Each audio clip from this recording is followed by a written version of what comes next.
ખેડૂતોની ટ્રેક્ટર રેલીનો અંત જે પ્રકારે થયો હોય, પરંતુ એક વાત તો ચોક્કસ છે કે સરકાર હવે આ ટ્રેક્ટર રેલીના કારણે દોડતી થઈ ગઈ છે।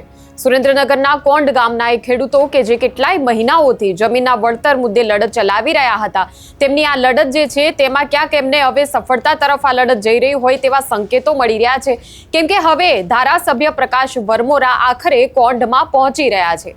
વિગતો જાણીશું આ વિડીયોમાં। નમસ્કાર, નિર્ભય ન્યૂઝમાં આપની સાથે હું મયુરી।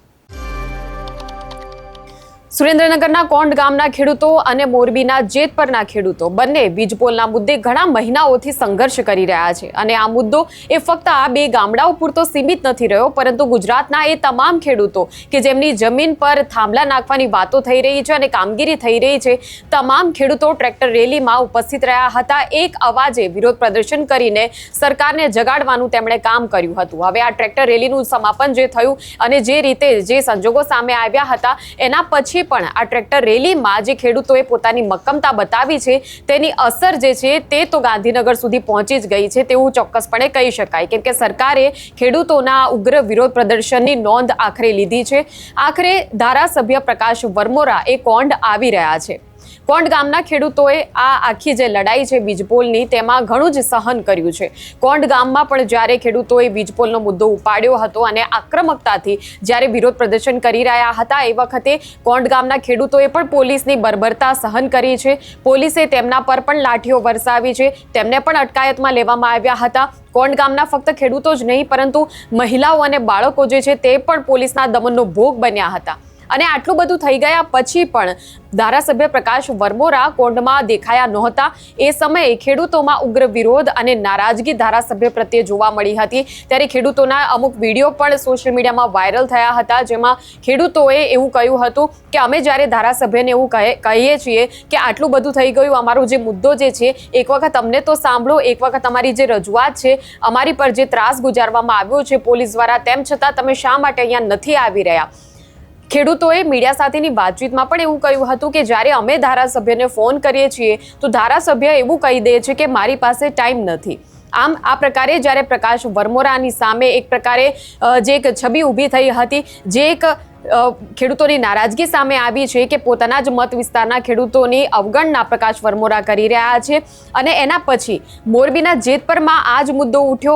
જેતપરના ખેડૂતોએ પણ વિરોધ પ્રદર્શન કર્યું। જેતપરના ખેડૂતો પર પણ પોલીસે લાઠીઓ વરસાવી અને તેમને પણ અટકાયતમાં લેવામાં આવ્યા। પરંતુ જેતપરના ગામના ખેડૂતોની જે પ્રકારે એકતા હતી તેને લઈને ક્યાંક જે મોરબીના ધારાસભ્ય કાંતિ અમૃતિયા છે તે તાત્કાલિક દોડી ગયા હતા, અને કાંતિ અમૃતિયા વિશે જ્યારે નારાજગી ઊભી થતી હતી, એના પછી ડેમેજ કંટ્રોલ જે છે કાંતિ અમૃતિયા દ્વારા કરવાના જે પ્રયાસો જે છે તે તરત જેતપરમાં ચાલુ થઈ ગયા હતા। પરંતુ નવાઈની વાત એ હતી કે કાંતિ અમૃતિયાની સાથે કોંડના જે ધારાસભ્ય પ્રકાશ વરમોરા કોંડમાં ન ગયા, પણ જેતપરમાં કાંતિ અમૃતિયાની સાથે તેઓ દેખાયા હતા। ત્યારે કોંડ ગામના ખેડૂતોને પણ નવાઈ લાગી હતી। હવે પોતાના મત વિસ્તારના ખેડૂતોને છોડીને જેતપરમાં વિરોધની આગ ઠારવા માટે પ્રકાશ વરમોરા પહોંચ્યા હતા। ત્યારે કોંડના ખેડૂતોએ તેની આક્રમક રીતે પ્રતિક્રિયા આપી હતી। ખેડૂતોએ કહ્યું કે અમારા ધારાસભ્ય તો ખોવાઈ જ ગયા છે, તેમની પાસે જેતપર જવાનો સમય છે, પણ ખુદ તેમના મત વિસ્તાર એટલે કોંડમાં આવવાનો તેમની પાસે સમય નથી। ત્યારે ખેડૂતો એવો પણ આક્ષેપ કરી રહ્યા હતા કે શા માટે પ્રકાશ વરમોરાને કોંડ કરતાં જેતપર વધારે વહાલું લાગ્યું, કેમ કે જ્ઞાતિ જાતિના સમીકરણો પણ ક્યાંક અહીંયા આડા આવી ગયા છે। પ્રકાશ વરમોરા એ ખુદ પાટીદાર સમાજમાંથી આવે છે, જ્યારે કોંડમાં જે પણ ખેડૂતો આ વીજપોલનો મુદ્દે વિરોધ કરી રહ્યા છે, આ તમામ ખેડૂતો જે છે તે ક્ષત્રિય છે।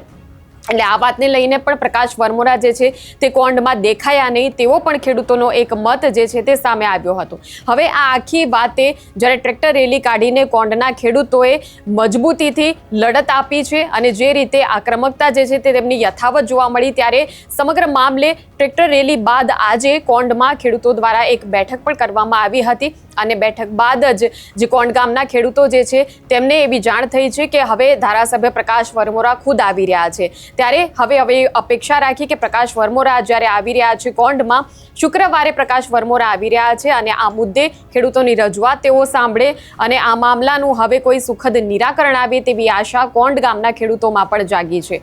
ત્યારે સમગ્ર મામલે હવે ખેડૂતો જે છે તે કહી રહ્યા છે કે પ્રકાશ વરમોરા જે છે તે આવે તો પછી તેમને આવવા દઈશું ગામની અંદર, કેમ કે આખરે જે ધારાસભ્ય છે તે જ આ મુદ્દો ગાંધીનગર સુધી પહોંચાડી શકે છે, અને ધારાસભ્ય છે તેમને જ જ્યારે હવે સત્તા સત્તા મળી છે ત્યારે અમારી જે લડાઈ જે છે એ લડાઈનો હવે શાંતિપૂર્ણ રીતે અમે રજૂઆત કરીશું. અમારા મુદ્દાઓની, અમારા પ્રશ્નોની, અમારા સમસ્યાઓની. આખરે જ્યારે ધારાસભ્ય અહીંયા પહોંચી રહ્યા છે ત્યારે ખેડૂતો જે છે કોંઢના તે બિલકુલ એવું જ વિચારી રહ્યા છે કે હવે એક વખત જ્યારે વાતચીત થઈ જાય છે એના પછી આ મામલે શું નિર્ણય લેવામાં આવે છે, એના પછી હવે આ આંદોલનને કઈ દિશામાં લઈ જવું તેના મુદ્દે નક્કી કરવામાં આવશે. પરંતુ આ બધાની વચ્ચે હવે એક કિસાન મહાપંચાયતની પણ જ્યારે જાહેરાત કરવામાં આવી છે, આમ આદમી પાર્ટી દ્વારા પ્રવીણ રામ દ્વારા જે જાહેરાત કરવામાં આવી છે કે કિસાન મહાપંચાયતનું આયોજન કરવામાં આવ્યું છે, ત્યારે કિસાન મહાપંચાયત પહેલા પ્રકાશ વરમોરાનું આવવું કે પછી આમ આદમી પાર્ટીની સક્રિયતા જોઈને પ્રકાશ વરમોરાએ નિર્ણય લીધો છે આવવાનો,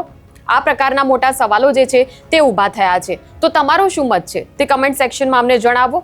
શા માટે હવે આટલું બધું થઈ ગયા પછી પ્રકાશ વરમોરા આવી રહ્યા છે? શું આમ આદમી પાર્ટીની સક્રિયતાની ક્યાંક ભારતીય જનતા પાર્ટીને જાણ થઈ ગઈ છે તેને લઈને પ્રકાશ વરમોરાને શું હાઈકમાન્ડ દ્વારા આદેશ આપવામાં આવ્યો છે કે જાઓ તમારા મત વિસ્તારમાં અને આ આગ જે છે તેને ઠારવાનું હવે કામ કરો? એટલે આ આદેશને લઈને હવે પ્રકાશ વરમોરા શું પહોંચી રહ્યા છે? આપના શું વિચારો છે ચોક્કસપણે અમને જણાવશો. આ પ્રકારના વિડીયો માટે આપ જોતા રહો નિર્ભય ન્યૂઝ. અમારી ચેનલને લાઇક, શેર અને સબસ્ક્રાઇબ કરવાનું ભૂલશો નહીં. નમસ્કાર.